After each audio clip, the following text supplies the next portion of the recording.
In this video, we will explore about key industry drivers and industry KPIs.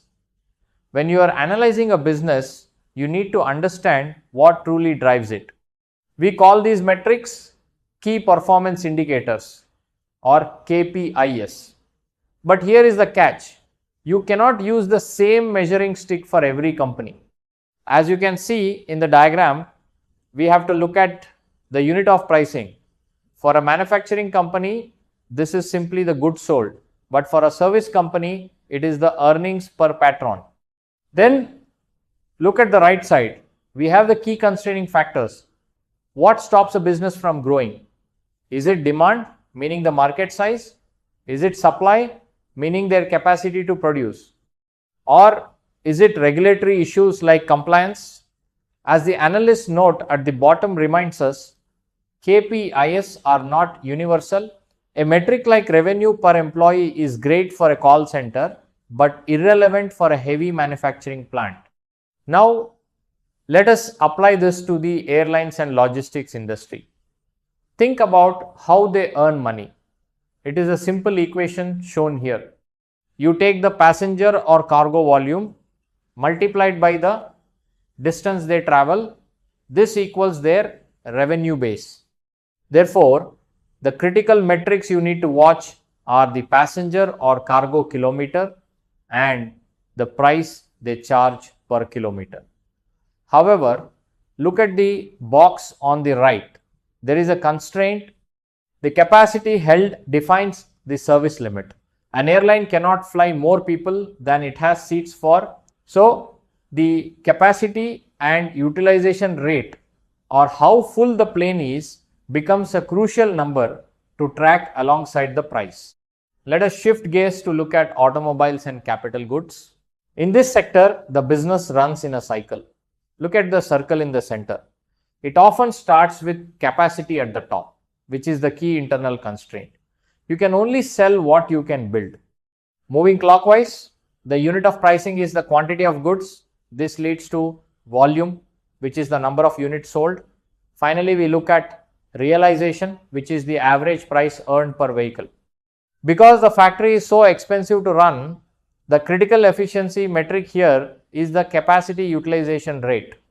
If the factory is not running at full speed, the company is losing efficiency. Moving on to commercial banks and NBFCs. This is a unique business because money itself is the raw material. On the left side of the chart, we have liabilities or constraints. These are the deposits the bank collects and the regulatory capital they must keep by law. On the right side, we have assets or pricing. This is the value of loans they give out. The profit lies right in the middle, represented by the arrow. It is the spread or net interest margin, also called NIM. Ideally, the bank pays low interest on deposits and earns high interest on loans.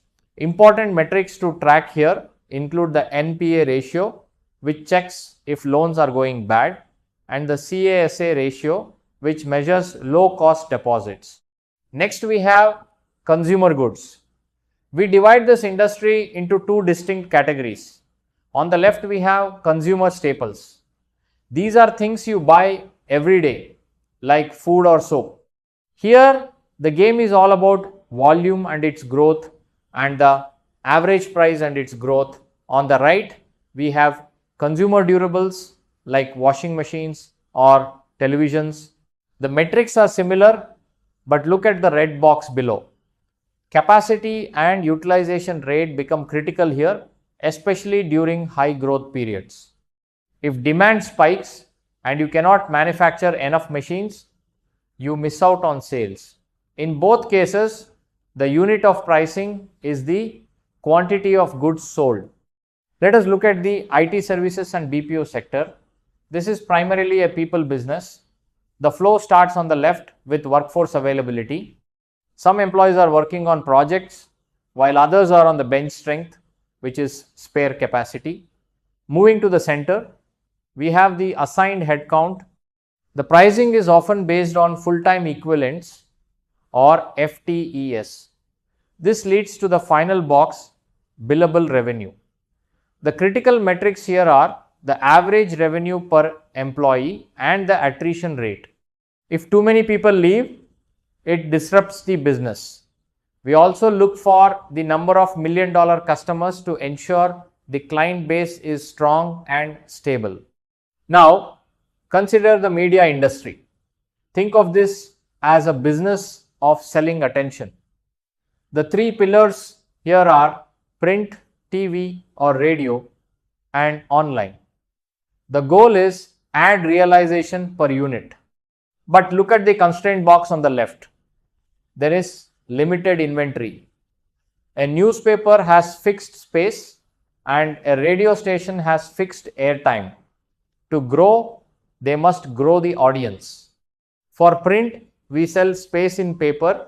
For TV, we sell airtime. For online, it is based on clicks or views.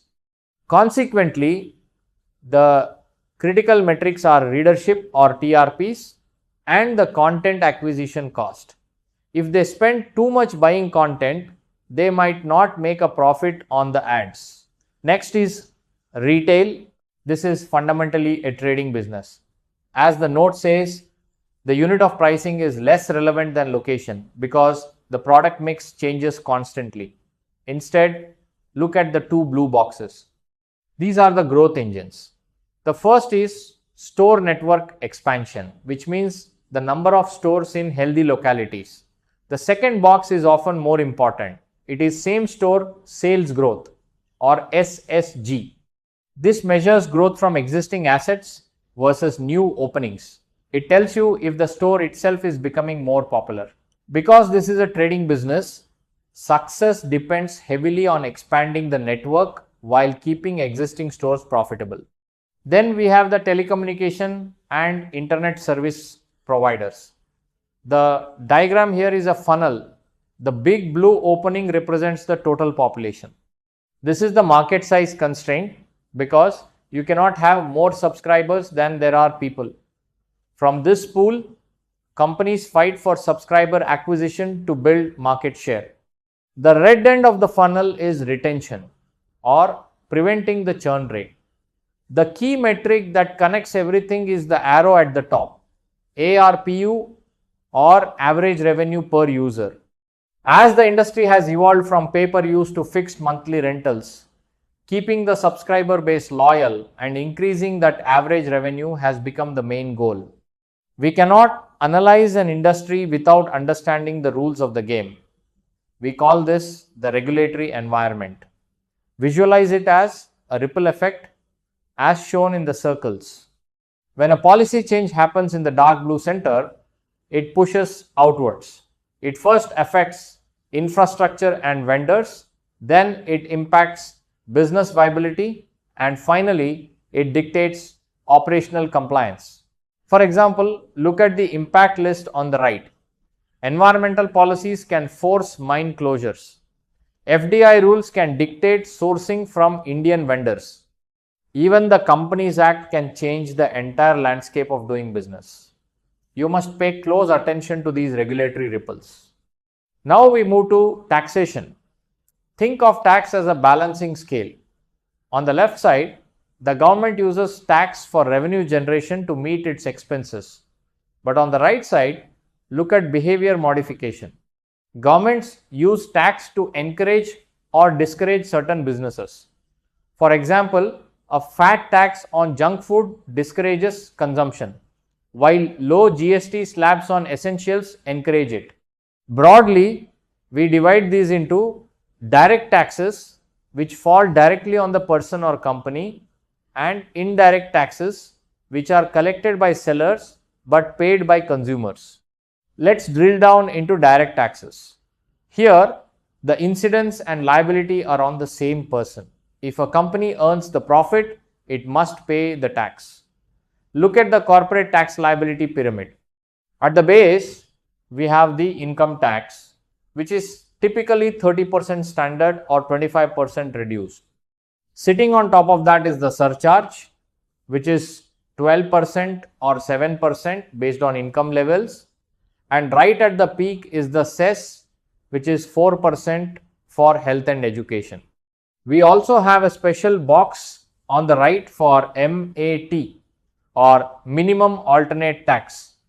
This ensures that companies pay at least 15% of their book profit plus cess if their calculated tax is too low. Finally, we have indirect taxes and other taxes. Here, the bearer is not the payer. Look at the flow arrow. The seller pays the government, but the consumer bears the cost. The main one here is GST, which ranges from 0 to 28%. However, for specific items like liquor and petrol, we still use the old excise and VAT systems. Below that, we see other transaction taxes. These include road tax, which is paid upfront for vehicles, stamp duty for asset registration, and security transaction tax when you sell shares. These are all additional costs that impact the final price paid by the user.